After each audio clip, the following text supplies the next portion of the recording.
सोचिए, उस अभागन मां के दिल पर क्या गुजरेगी जिसकी गोद दो दो बार भरकर उजड़ चुकी हो।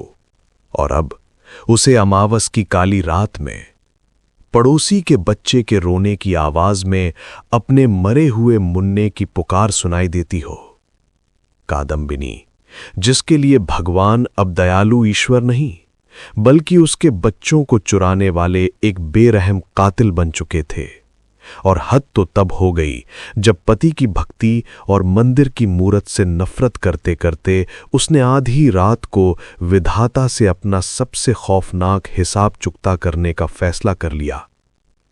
यथार्थवाद के जादुई कथाकार माणिक बंद्योपाध्याय की लिखी यामर रचना पुजारी की पत्नी ममता के पागलपन, सामाजिक पीड़ा और एक मां के मूक विद्रोह की वो दास्ता है जो आपके हृदय को झकझोर कर रख देगी।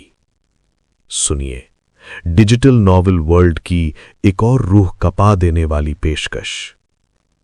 तो फिर देर किस बात की, अपनी आंखें मूंद लीजिए और महसूस कीजिए अमावस की उस डरावनी खामोशी को, जहां कादम्बिनी अपने बिस्तर पर उठकर बैठी है और नीम के पत्तों से गुजरती हवा उसके कानों में मौत का पैगाम सुना रही है। बाहर अमावस की उस गहरी और काली रात ने मानो पूरी दुनिया को ही अपने खौफनाक अंधेरे में निगल लिया था।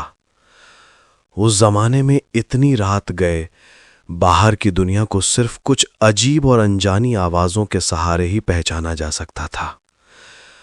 कादम्बिनी की आंखों से नींद पूरी तरह उड़ चुकी थी। वो अपने बिस्तर पर उठकर बैठ गई और कान लगाकर रात की उस डरावनी और अनकही जुबान को समझने की कोशिश करने लगी। झींगुरों की आवाज इतनी लंबी और बिना थके गूंज रही थी कि बीच बीच में सुनने की ताकत ही मानो सुन्न पड़ जाती थी। बहुत कोशिश करने पर भी उनकी वो पुरानी पुकार साफ सुनाई नहीं देती थी। तभी घर के पिछवाड़े वाले पुराने नीम के पेड़ की पत्तियों के बीच से एक ठंडी हवा किसी आह की तरह गुजर गई। सूखे हुए आम के पत्ते जब आंगन में एक तरफ से उड़कर दूसरी तरफ जाते थे तो ऐसा लगता था मानो वे उसी आह की कोई गूंज पैदा कर रहे हों। दूर कहीं सियारों का झुंड जोर जोर से रोने लगा था। उनकी तड़पती हुई आवाजें शांत होने के बहुत देर बाद तक भी गांव के कुत्तों का वो डरावना भौंकना थमने का नाम नहीं ले रहा था। पास ही कहीं बैठे एक उल्लू ने अपनी चीख से उस रात को कुछ पलों के लिए और भी भयानक बना दिया था। थोड़ी देर बाद उस बड़ी सड़क पर किसी बैलगाड़ी के पहियों की चरमराती हुई आवाज उठने लगी और बैलों के गले में बंधी घंटियों की आवाज भी साफ सुनाई देने लगी। अचानक रात की इन सारी आवाजों को चीरते हुए कादम्बिनी के पूरे बदन में एक सिहरन पैदा करते हुए पड़ोसी रमेश हाजरा का वो छोटा सा बच्चा जोर जोर से रोने लगा। कादम्बिनी किसी सूखे पत्ते की तरह थर थर कांपने लगी। उसके सीने में दिल बहुत जोर से धड़कने लगा और पूरा बदन पसीने से भीग गया। रमेश हाजरा की बीवी अभी बहुत ही कच्ची उम्र की थी, इसलिए गहरी नींद से जागने में उसे काफी वक्त लग जाता था। वो बच्चा बहुत देर तक लगातार रोता रहा। उस बच्चे की वो चीखती आवाज सुनते सुनते कादम्बिनी के दिमाग की नसें मानो बेसहारा और सुन्न होने लगी थीं। एक अजीब और लहरों जैसी बेचैनी उसके अंदर उठने लगी थी जो उसे मानो लुढ़काकर एक तरफ गिरा देना चाहती थी। कादम्बिनी ने बहुत खौफ में आकर अपनी चारपाई के किनारे को दोनों हाथों से कसकर पकड़ लिया। सच पूछो तो बासंती अमावस की उस डरावनी रात में रमेश के उसी बच्चे के रोने की आवाज सुनने के खौफ ने ही कादम्बिनी की नींद उड़ा दी थी। रमेश की बीवी अपने बच्चे के पैदा होने के वक्त गांव में नहीं थी, बल्कि अपने मायके गई हुई थी। करीब 1 महीना पहले ही वो अपने 4 महीने के बच्चे को गोद में लेकर वापस लौटी थी। उसके लौटने के कुछ ही दिनों बाद एक गहरी रात में कादम्बिनी ने पहली बार उस बच्चे के रोने की वो तेज आवाज सुनी थी। उस रात अपने मन के भीतर एक बहुत ही जानलेवा दर्द को दबाए हुए कादम्बिनी बाहर चबूतरे पर चटाई बिछाकर बिल्कुल बेजान सी पड़ी हुई थी। उसका पति गुरुपद उसे बहुत समझाने के बाद भी कमरे के अंदर नहीं ले जा पाया था। आखिरकार हार मानकर वो वहीं पास में बैठकर तंबाकू पीता रहा और फिर कादम्बिनी के बगल में ही ऊँघने लगा था। ठीक उसी वक्त रात के उस सन्नाटे को चीरते हुए मिट्टी की उस पुरानी दीवार के दूसरी तरफ से किसी बच्चे के रोने की दबी हुई आवाज सुनाई दी थी। वो आवाज सुनते ही कादम्बिनी बदहवास होकर उठ बैठी और खौफ में पागलों की तरह उसने अपने पति को बहुत जोर से जकड़ लिया था। वो चीखते हुए बोली कि सुनो, क्या तुम सुन रहे हो? मेरा मुन्ना रो रहा है। गुरुपद ने उसे समझाते हुए कहा था कि वो तो रमेश का बच्चा रो रहा है कादू, तुम इस तरह पागलों जैसी हरकत मत करो, इसमें डरने वाली भला क्या बात है। लेकिन कादम्बिनी को बहुत देर तक पति की उस बात पर जरा भी यकीन नहीं हो पाया था। वो अपनी फटी हुई डरावनी आंखों से उन दोनों घरों के बीच दीवार के पास उगी अनानास की झाड़ियों की तरफ बस घूरती रह गई। वो कांपती हुई और सहरती हुई बार बार यही दोहरा रही थी कि नहीं नहीं, वो तो मेरा ही बच्चा रो रहा है। मैं साफ सुन रही हूं कि मेरे ही मुन्ने की आवाज उन घनी झाड़ियों के बीच से आ रही है। सुनो, तुम कान लगाकर सुनो, क्या सचमुच वो मेरे ही बच्चे की आवाज नहीं है? उसके बाद अचानक किसी पागल औरत की तरह वो आंगन में उतरकर अनानास की झाड़ी की तरफ भागने लगी थी। गुरुपद ने उसे बीच में ही पकड़ लिया था, लेकिन उस वक्त उसे रोक पाना आसान काम नहीं था। मेरा मुन्ना न जाने किस अनजान दुनिया से लौटकर झाड़ी में रो रहा है। बस यही सोचकर उस दुखियारी औरत के बदन में एक अनोखी ताकत पैदा हो गई थी। वो तड़पते हुए चीख रही थी कि मुझे छोड़ दो, मैं अभी उसे अंदर लाती हूं, मैं तुम्हारे पैरों पड़ती हूं, मुझे जाने दो। नदी के किनारे से मेरा मुन्ना इतनी दूर तक चलकर आ गया है, तो क्या वो इतनी सी दूर और नहीं चल पाएगा? लेकिन खुद को छुड़ाने के लिए वो अपने पति से ज्यादा देर तक लड़ नहीं पाई। अचानक वो बेहोश होकर गुरुपद के सीने पर निढाल गिर पड़ी थी। वो उसकी पहली बेहोशी थी, जो रात ढलने से पहले नहीं टूटी थी। आखिरकार रमेश हाजरा की बीवी को ही बच्चा गोद में लेकर आना पड़ा था और उसी ने रात भर कादम्बिनी की देखभाल की थी। बेहोश बीवी के सिरहाने पैर सिकोड़कर बैठे हुए और गोद में सोते बच्चे को लिटाकर हाथों की चूड़ियां खनकाते हुए जब वो औरत पंखा झल रही थी, तो उसे देखकर गुरुपद के दिल में क्या गुजर रही थी, ये कह पाना मुश्किल है। लेकिन ये सच है कि कमरे की रोशनी मानो सिर्फ गुरुपद की आंखों में ही बुझ गई थी। उन दिनों गांव के जमींदार, लेकिन खुद को छुड़ाने के लिए वो अपने पति से ज्यादा देर तक लड़ नहीं पाई। अचानक वो बेहोश होकर गुरुपद के सीने पर निढाल गिर पड़ी थी। वो उसकी पहली बेहोशी थी, जो रात ढलने से पहले नहीं टूटी थी। आखिरकार रमेश हाजरा की बीवी को ही बच्चा गोद में लेकर आना पड़ा था और उसी ने रात भर कादम्बिनी की देखभाल की थी। बेहोश बीवी के सिरहाने पैर सिकोड़कर बैठे हुए और गोद में सोते बच्चे को लिटाकर हाथों की चूड़ियां खनकाते हुए जब वो औरत पंखा झल रही थी, तो उसे देखकर गुरुपद के दिल में क्या गुजर रही थी, ये कह पाना मुश्किल है। लेकिन ये सच है कि कमरे की रोशनी मानो सिर्फ गुरुपद की आंखों में ही बुझ गई थी। उन दिनों गांव के जमींदार महीपति बसाक थे। गुरुपद उनके पिताजी के जमाने में बने भगवान के पुराने मंदिर का पुजारी था। वहां राधे श्याम की खूबसूरत मूरत रखी थी। कसौटी जैसे काले पत्थर को तराश कर वो मिलन वाली मूरत किस कारीगर ने बनाई थी, ये बात आज तक कोई नहीं जानता।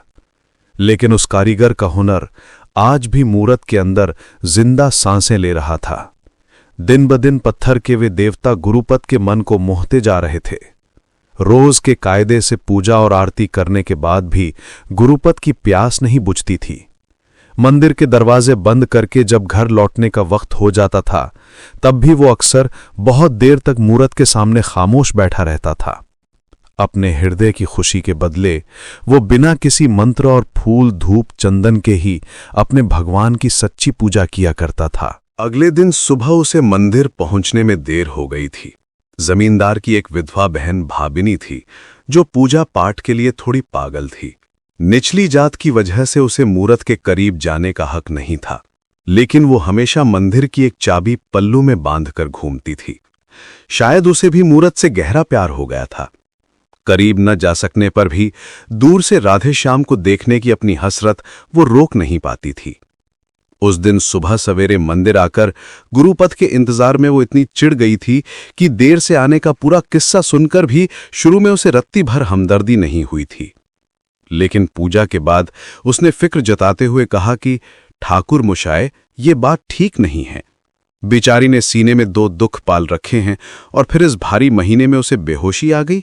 जब से मैंने ये खौफनाक बात सुनी है मेरा मन अजीब सा हो रहा है। आप मेरी मानिए तो कादू दीदी के नाम का संकल्प करके 2 ताजे फूल भगवान के चरणों में छुआकर घर ले जाइए। फिर उन पवित्र फूलों को कादू दीदी के माथे पर लगाकर उन्हें हिफाजत से संभाल कर रख दीजिएगा। उन दिनों कादू की गोद को बार बार सूना होने से बचाने के लिए और उसके अनजाने पापों की सजा देने के लिए गुरुपद ने न जाने कितनी ही बार अपने देवता से मदद की भीख मांगी थी। लेकिन पत्थर के उन देवता ने उसकी कोई भी विनती पूरी नहीं की थी। फिर भी उस दिन भाबिनी की बात मानकर गुरुपद ने एक बहुत ही तड़पती हुई आस के साथ अपने मन की बात देवता के सामने रखी और उनके चरणों में छुआकर वे पवित्र फूल अपने साथ घर ले गया था। सच पूछो तो कादम्बिनी अब मन ही मन किसी भी देवी या देवता से कोई प्यार नहीं करती थी। जो भगवान किसी गरीब माँ का भरा पूरा घर उजाड़ दे, उसकी हरी भरी गोद सूनी कर दे और उसके सीने में एक कभी न खत्म होने वाला खालीपन भर दे, भरा ऐसे बेरहम भगवान से कादम्बिनी, सच पूछो तो कादम्बिनी अब मन ही मन किसी भी देवी या देवता से कोई प्यार नहीं करती थी। जो भगवान किसी गरीब माँ का भरा पूरा घर उजाड़ दे, उसकी हरी भरी गोद सूनी कर दे और उसके सीने में एक कभी न खत्म होने वाला खालीपन भर दे, भरा ऐसे बेरहम भगवान से कादम्बिनी कैसे प्यार कर सकती थी। लेकिन फिर भी भगवान के चरणों का वो फूर पाकर उसके उस उजड़े हुए मन को बहुत गहरा सुकून मिला था। उस दिन दोपहर ढलने के बाद वो अपने बिस्तर से उठी। उसने अपने हाथों से गुरुपद को खाना परोसा और फिर उस मोहल्ले की कानू की माँ के साथ बैठकर बहुत देर तक धीमी आवाज में मीठी बातें करती रही। जब शाम घिर आई तो उसने अपने बदन पर पानी डालकर खुद को साफ किया और फिर कुछ देर के लिए भगवान के सामने ध्यान लगाने बैठ गई थी। उस रात वो वक्त से पहले ही अपने बिस्तर पर लेट गई और फिर ऐसी गहरी नींद में सोई कि पूरी रात उसकी आंख एक बार भी नहीं खुली। उस जमाने में उसके बाद कई दिनों तक कादम्बिनी के चेहरे पर वो थकी हुई लेकिन गहरी शांति बनी रही। पास वाले गांव में गुरुपद की एक बूढ़ी मौसी रहा करती थी। गुरुपद खुद वहां गया और उस मौसी को अपने साथ घर ले आया। अब दोनों वक्त का खाना बनाने का सारा भारी काम मौसी ही करती थी, लेकिन गाय की सेवा, अपने पति की देखभाल और घर के आंगन को लीपने पोतने के काम में कादम्बिनी उन्हें बिल्कुल भी हाथ नहीं लगाने देती थी। कभी कभी वो खुद ही तालाब के घाट पर जाकर जूठे बर्तन मांजती थी और वहां से पीतल का घड़ा भरकर पीने का पानी भी लाती थी। तालाब से लौटते वक्त जब वो बागीचे के बीच से गुजरती थी तो उसकी वे प्यासी और घबराई हुई आंखें अचानक दोनों तरफ किसी को ढूंढने लगती थीं। उसे हर पल ऐसा भ्रम होता था मानो घर के किसी पुराने कोने में या बागीचे के उन घने पेड़ों के पीछे छिपे हुए उसके वे दोनों खोए हुए लाल अचानक उसे खेलते हुए दिखाई दे जाएंगे। उसकी वो बूढ़ी मौसी उसे समझाते हुए कहती थी कि अगर तू घर के ये भारी काम ना भी करे तो क्या हो जाएगा बहू, भला इस जले हुए बूढ़े शरीर को लेकर मैं यहाँ किस लिए आई हूँ। अगर तेरा मन है तो बस छोटे मोटे काम कर लिया कर, या फिर आराम से बैठकर बच्चों के लिए कांथा यानी पुरानी साड़ियों की रजाई ही सिल लिया कर। आखिर घर में बहुत सी रजाइयों की ज़रूरत तो पड़ती ही है। बाद में देखना इन रजाइयों के बिना कितनी भारी मुसीबत उठानी पड़ती है। उस जमाने की बात याद करते हुए मौसी आगे कहती थीं कि क्षेमी की बेटी पैदा होने से पहले मैंने उसे कितना समझाया था कि बेटी, सिर्फ लेटे रहकर अपने दिन मत काट, अभी वक्त है तो 2-4 रजाइयां सिलकर रख ले। लेकिन उस लड़की ने मेरी एक ना सुनी। तभी कादम्बिनी को रोते देखकर मौसी घबरा गई और बोली कि अरे बहू, तू अचानक इस तरह फूट फूट कर क्यों रोने लगी? मत रो मेरी बच्ची, मत रो। इस तरह रोने से घर में भारी अपशकुन होता है। कादम्बिनी ने बिलखते हुए जवाब दिया था कि अब उन रजाइयों का मैं क्या करूंगी मौसी, भला उन पर सोने के लिए कौन जिंदा बचा है? मेरी तो एक भी रजाई कभी पुरानी होने का मौका ही नहीं पा सकी मौसी। मौसी ने तो अपने तजुर्बे से उसे बहुत सी तसल्ली और ढाढ़स बंधाने की कोशिश की थी, लेकिन कादम्बिनी का वो टूटा हुआ मन अब कोई भी दिलासा पाने की हालत में नहीं था। इंसान अपनी आंखों के सामने सूरज को उगते और डूबते हुए देखता है और दुनिया के सबसे बड़े सच के रूप में उस सूरज के निकलने और ढलने पर पूरा यकीन करता है। कादम्बिनी की जिंदगी के जीने का इकलौता सहारा भी 2-2 बार उसी एक आस पर आकर टिका था। जब मां बनने की सारी उम्मीदें खत्म हो चुकी थी और न जाने कितने ही प्यासे दिन और रात गुजर चुके थे, तब जाकर बेवक्त उसे वो खुशी मिली थी। लेकिन दोनों ही बार उसकी आंखों के सामने उसकी जिंदगी की वो मासूम खुशी पलक छपाते ही हमेशा के लिए डूब गई थी। अब कादम्बिनी सिर्फ खुशियों के उगने और डूबने के उसी खौफनाक खेल पर यकीन करती थी। वो अपने हृदय की गहराइयों में ये बात समझ चुकी थी कि उसका कोई भी बच्चा कभी जिंदा नहीं बचेगा। एक बेटे के लिए भारी तपस्या करके उसने बेवक्त मां बनने का वरदान तो पा लिया था, लेकिन उसकी वो ममता तो जागेगी पर उसका लाल उसकी गोद में नहीं रहेगा, ये भयानक सच समझने में अब कादम्बिनी को कोई कसर बाकी नहीं रह गई थी। उस रात न जाने कितनी देर बाद रमेश के उस छोटे बच्चे के लगातार रोने की आवाज के बीच हल्के हल्के ठहराव आने लगे थे और फिर कुछ ही देर बाद वो तड़पती हुई आवाज पूरी तरह से शांत हो गई। शायद इतनी लंबी रात बीतने के बाद अब जाकर उसकी मां की नींद टूट गई थी।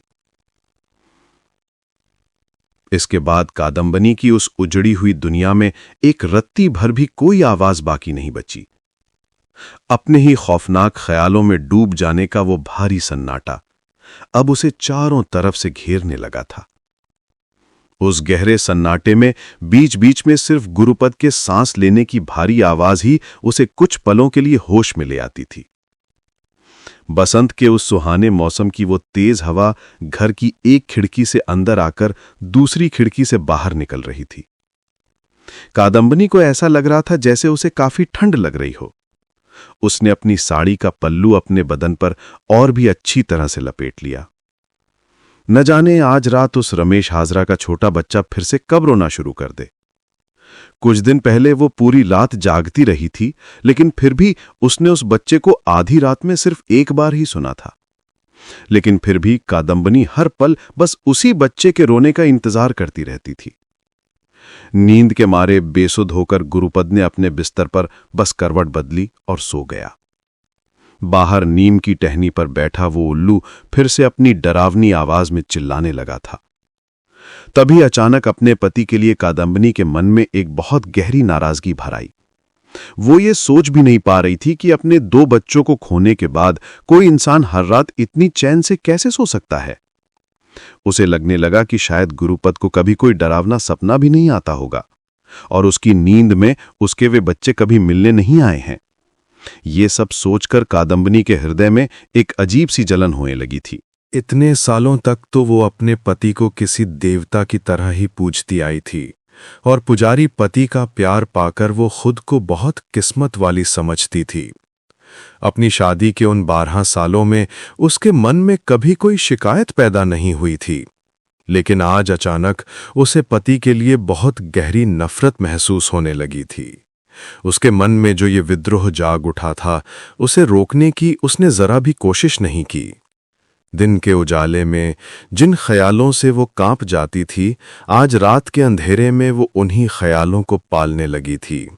उसे अब गुरुपद बहुत ही बेरहम और खुदगर्ज लगने लगा था। उसे लगने लगा कि जो दुख वो अब तक भगवान की मर्जी समझती थी, वो असल में गुरुपद ने ही उसकी जिंदगी में लाया है। 2 बार उसे मौत जैसा दर्द देने के बाद भी गुरुपद का मन नहीं भरा और आज उसने फिर से उसी नाटक की तैयारी कर ली है। उस जमाने में अपने बिस्तर से उतरकर कादम्बनी नीचे कच्ची जमीन पर जाकर बैठ गई। उसने अपनी दोनों कोहनियां जमीन पर टिका दी और अपना चेहरा हथेलियों में छिपाकर वो ऐसे सिकुड़ गई मानो किसी बहुत बड़े जिस्मानी दर्द को सहने की कोशिश कर रही हो। उसे याद आ रहा था कि उन दिनों इसी कठोर जमीन पर बिस्तर लगाकर वो अपने दोनों बच्चों को सुलाया करती थी और पास ही चारपाई पर बैठकर गुरुपद अपने धर्म के ग्रंथों का पाठ किया करता था। उस वक्त कादम्बनी का मन घर के किसी काम में नहीं लगता था। हर 10 मिनट बाद अपने सोते हुए मुन्ने को देखे बिना उसे चैन नहीं मिलता था। वो हर पल कान खड़े रखती थी कि न जाने कब नींद टूटने पर उसका मुन्ना रोना शुरू कर दे। अपना पाठ पूरा करने के बाद गुरुपद मंदिर चला जाता था और मंदिर से लौटकर रमेश हाजरा के साथ शतरंज खेलने बैठ जाता था। अक्सर वो बहुत रात बीते तक मंदिर में ही बैठा रहता था या किसी के घर महफिल जमाकर ही घर लौटता था। अपने बच्चे के हिस्से का कीमती वक्त निकालकर कादम्बिनी उसके लिए जो खाना पकाया करती थी, वो वही खाना खाकर बेफिक्री से गहरी नींद में रात गुजार देता था। मुन्ना इस दुनिया से चला गया तो गुरुपद उसे झूठी तसल्ली दिया करता था। वो दुनिया को दिखाने के लिए आंखों से 2 बूंद आंसू पोंछकर उसे समझाता था, ज्ञान देता था और कादम्बिनी के आंसू पोंछने का दिखावा करता था। अगर उसे अपने बेटे के मरने का रत्ती भर भी दुख होता तो क्या गुरुपद ऐसा कर पाता? यही पुरानी यादें कादम्बिनी के हृदय को सबसे ज्यादा जला रही थीं। अगर उसकी तरह उसका पति भी बेटे के जाने के गम में पागलों की तरह तड़पता और आज वो अपने पति की उस तड़पती हुई मूरत को याद कर पाती तो शायद उसके मन की जलन ठंडी हो जाती। लेकिन अपने जिगर के टुकड़े को नदी किनारे छोड़कर आने के बाद भी कादम्बिनी को कभी याद नहीं आया कि गुरुपद ने एक पल के लिए भी अपना सुध-बुध खोया हो। उसके मन में गुरुपद ने एक ऐसे जालिम इंसान का रूप ले लिया था जिसके अंदर ममता नाम की कोई चीज नहीं बची थी। उन ख्यालों के बीच कादम्बिनी धीरे धीरे उठकर बैठ गई। गुरुपद के सोते हुए चेहरे को एक बार देखने की अपनी बेचैनी वो रोक नहीं पा रही थी। दीवार के पुराने आले पर माचिस रखी थी। कादम्बिनी ने अंधेरे में टटोलकर माचिस उठाई और मिट्टी का दिया जला लिया। शुरू में दिए की पीली रोशनी उसकी आंखों से बर्दाश्त नहीं हुई और आंखें चुभने लगी। उसने अपनी आंखें कसकर बंद कर लीं। हवा के तेज झोंकों से वो दिया बार बार बुझने के करीब पहुंच रहा था। कादम्बिनी की बंद पलकों पर रोशनी की लाल चमक ऐसी हलचल मचा रही थी कि मन की जलन और भड़क उठी। उसे ये डर भी सताने लगा था कि आंखें खोलने के बाद 12 सालों से देखे हुए पति के जाने पहचाने चेहरे में इस डरावनी रोशनी में उसे न जाने क्या अजीब सी चीज दिखाई दे जाए। आंखें खोलने के बाद भी कुछ देर तक कादम्बिनी का खौफ कम नहीं हुआ। उसने कमरे के चारों तरफ नजर दौड़ाई, लेकिन जिसका चेहरा देखने के लिए दिया जलाया था, उस तरफ देखने की हिम्मत नहीं हो रही थी। उस जमाने में कमरे के कोने में रखे लकड़ी के संदूक के ऊपर कादम्बिनी ने बेटे को दूध पिलाने वाली पीतल की एक सीप संभाल कर रखी हुई थी। बहुत दिनों से इस्तेमाल न होने की वजह से वो सीप काली और बेजान पड़ गई थी। उस मातम में डूबी बेजान चीज को देखकर ऐसा लगा मानो कादम्बिनी ने आज ही उसे पहली बार खोजा हो और वो बहुत देर तक बिना पलक झपकाए सीप को घोरती रह गई। उसके सीने के अंदर पति के खिलाफ वे सारे दर्द भरे इल्जाम फिर से तूफान की तरह उबल पड़े थे। गुरुपद ऐसा पत्थर दिल इंसान निकला कि उसने उस छोटी सी सीप को छोड़कर उन मासूम बच्चों की एक भी चीज घर में नहीं रखने दी थी। चूंकि वो उन चीजों को देखकर पागलों जैसी हरकतें करती थी, मुन्ने की रजाइयां और तकिए को सीने से लगाकर भगवान से अपनी मौत मांगती थी, इसलिए गुरुपद ने वे सारी निशानियां ले जाकर नदी में बहा दी थीं। अपनी दोनों सुर्ख लाल और डरावनी आंखों में एक मनहूस चमक लिए हुए कादम्बिनी ने अपने हाथ का दिया ऊपर उठाया और किसी दुश्मन की तरह गुरुपद के चेहरे की तरफ घूरते हुए पत्थर की मूरत जैसी खड़ी रह गई। सच पूछो तो उस वक्त वो पति का असली चेहरा नहीं देख रही थी, बल्कि बस अपनी खौफनाक नजर का भरम देख रही थी। उसे ऐसा महसूस हो रहा था मानो उस सोते इंसान के चेहरे की हर एक लकीर में उसकी खुदगर्ज और जालिम फितरत उतर आई हो। कादम्बिनी को लग रहा था मानो उसकी जिंदगी के साथ खिलवाड़ करने और मजाक उड़ाने की एक बहुत घटिया चाहत उस चेहरे पर साफ दिखाई दे रही है। उस जमाने में कादम्बिनी के कांपते हाथों से वो मिट्टी का दिया मानो छूटकर गिरने ही वाला था। दिए का गरम तेल छलक कर उसकी उंगलियों से होता हुआ बाहों तक बह आया था। अपने पति के सोते हुए चेहरे पर खुद के भटके हुए मन की वो भयानक परछाई देखकर उसे मौत से भी ज्यादा गहरी तड़प महसूस हो रही थी। लेकिन फिर भी वो उसी तरह बुत बनकर खड़ी रही और दुनिया में अपने जीने के इकलौते सहारे को एक अंधे और खौफनाक जज्बात में डूबकर पूरी तरह से चिकनाचूर करने लगी। अब उसे ये बात समझने में कोई कसर बाकी नहीं रह गई थी कि उसकी बाकी की पूरी जिंदगी इसी भयानक तरीके से कटेगी। मुश्किल से 1 महीने के अंदर उसकी ये सूनी गोद फिर से भर जाएगी और ठीक 6 महीने बाद उसकी गोद को हमेशा के लिए खाली करके गुरुपद उस मासूम बच्चे को नदी के किनारे ले जाकर छोड़ आएगा। उस खौफनाक दिन उसे जमीन पर लौटकर और धूल मिट्टी में सनकर जी भरकर रोने की मोहलत भी नहीं मिलेगी। गुरुपद झूठी हमदर्दी दिखाते हुए उसके आंसू पोंछेगा और उसके बदन की धूल झाड़कर उसे वापस उसी मनहूस बिस्तर पर लाकर लिटा देगा। नदी किनारे फेंके जाने के लिए अपने मासूम बच्चों के बार बार पैदा होने के उस खौफनाक सिलसिले को वो कभी भी रोक नहीं पाएगी। कादम्बिनी के दिमाग में अपनी आने वाली पूरी जिंदगी की वो डरावनी तस्वीर धीरे धीरे इतनी ज्यादा साफ हो गई कि गुरुपद का वो सोता हुआ चेहरा उसकी आंखों के सामने से पूरी तरह मिट गया। उस कमरे के मौत जैसे ठंडे सन्नाटे में उसने खुद को पति के सीने से चिपकी हुई एक ऐसी खूंखार राक्षसी के रूप में देखा जो अपने ही बच्चों को खा जाती है। उसे लगने लगा कि बच्चों के रोने से गूंजती हुई उस डरावनी रात में वो एक एक करके अपने ही बच्चों को बुलाती है और फिर बेरहमी से उनका गला घोंटकर उन्हें मार डालती है। अब इस जिंदगी में उसके लिए कोई काम या जीने का कोई भी मकसद बाकी नहीं बचा था। कादम्बिनी ने भारी कदमों से पीछे हटकर उस दिए को वापस स्टैंड पर रख दिया।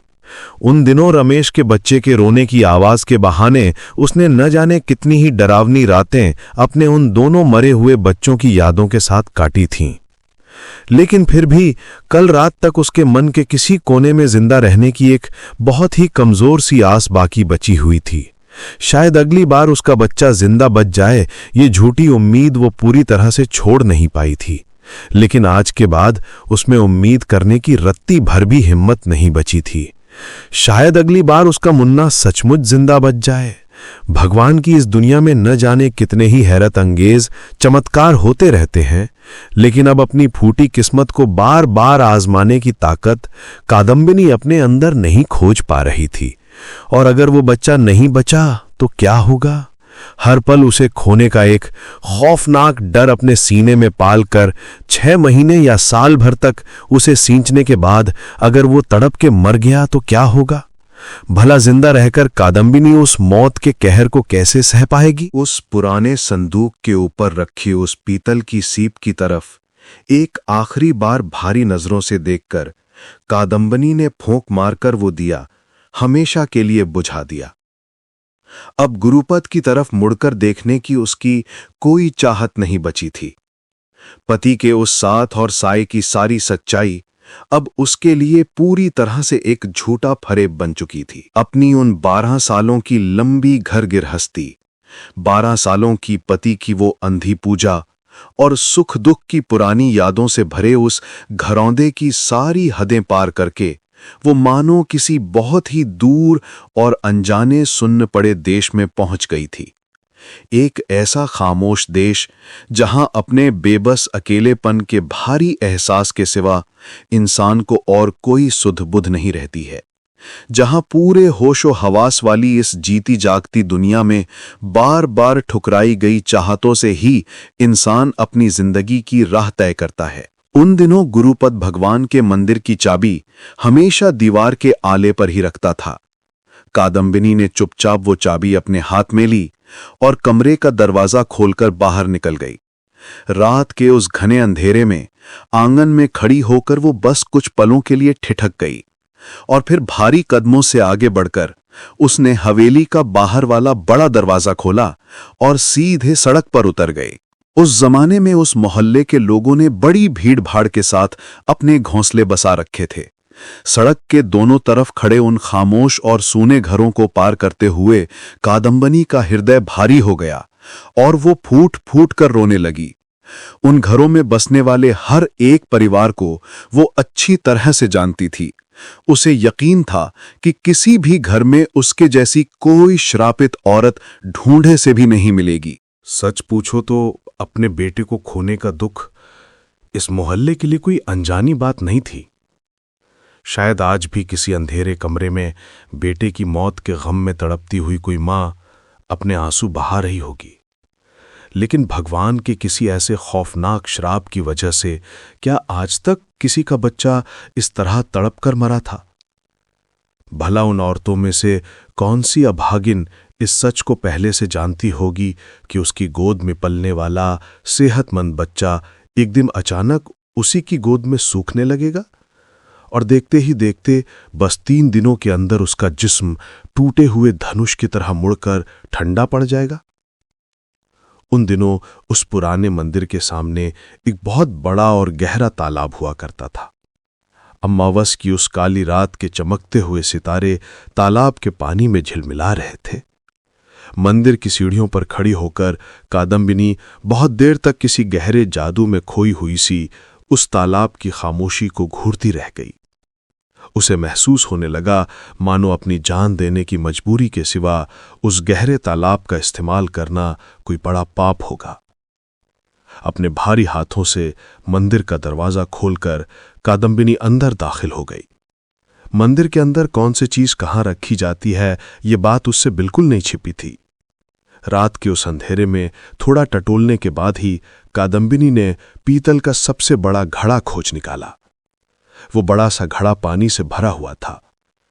कादम्बिनी ने उसे तिरछा किया और सारा पानी जमीन पर उड़ेल दिया। फिर उस खाली घड़े को कमर पर टिकाकर अंधेरे में अंदाजा लगाते हुए उसने राधे श्याम की मूरत की तरफ मुंह किया और फिर एक ठंडे लहजे में अपने मन ही मन कहा कि भगवान, तुमने तो मेरे 2 बच्चे चुरा लिए हैं, लेकिन मैंने तो तुम्हारा बस ये एक घड़ा लिया है और इसके लिए मुझे तुम्हारी कोई माफी नहीं चाहिए।